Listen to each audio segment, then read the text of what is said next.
Karaikudi style கார பணியாரம் எப்படி செய்யணும் அப்படின்னு பார்த்தலாமா? ஃபர்ஸ்ட் பெரிய வெங்காயத்தை நல்லா பொடி பொடியா அரிஞ்சு வச்சுக்கோங்க. கொத்தமல்லி, கருவேப்பிலை அண்ட் வரமிளகா கூடவே கேரட்டையும் நல்லா துருவி வச்சுக்கோங்க இந்த மாதிரி. அதுக்கப்புறம் என்ன பேன்ல நல்லா எண்ணெய் ஊற்றி ஹீட் ஆனதுக்கப்புறமா கடுகு போட்டுக்கோங்க. அதுக்கப்புறமா கடலைப்பருப்பு போட்டு அது நல்லா பொரிஞ்சு வந்ததுக்கப்புறமா நீங்கள் கட் பண்ணி வச்சுருக்கீங்க இல்லையா பெரிய வெங்காயம் அந்த வரமிளகா, கருவேப்பிலை, கொத்தமல்லி இதெல்லாம் போட்டு நல்லா வதக்கி விடுங்க பச்சை வாசம் போகிற வரைக்கும்.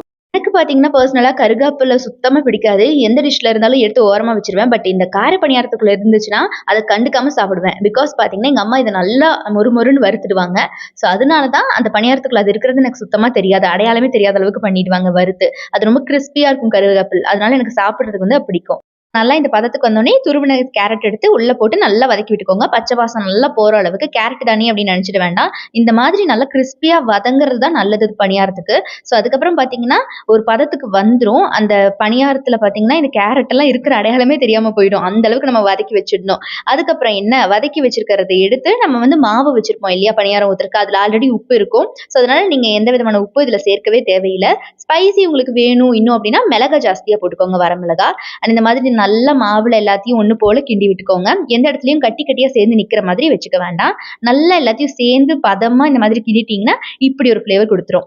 ஸோ இதுல நல்லா இந்த மாதிரி கிண்டினதுக்கு அப்புறமா நீங்க பணியாரத்தை போட ஆரம்பிச்சிடலாம். இந்த மாதிரி ஒவ்வொன்றும் பார்த்தீங்கன்னா கோலி குண்டு சைஸ்ல உள்ளுக்குள்ள வந்து நமக்கு அந்த கேரட் இருக்கிறதுக்கான அடையாளமே தெரியாத மாதிரி இருக்கும். கடிச்சா வரமிளகாய் இது, கருகாப்பிலை இது, கேரட் இது அப்படின்னு தெரியாத அளவுக்கு ஸ்பாஞ்சியா சும்மா டேஸ்டியா இருக்குங்க. அண்ட் ஈவினிங் ஸ்நாக்கா கூட சாப்பிடலாம். மறக்காம இதை ட்ரை பண்ணிட்டு டேஸ்ட் எப்படி இருந்துச்சுன்னு என்கிட்ட சொல்லுங்க.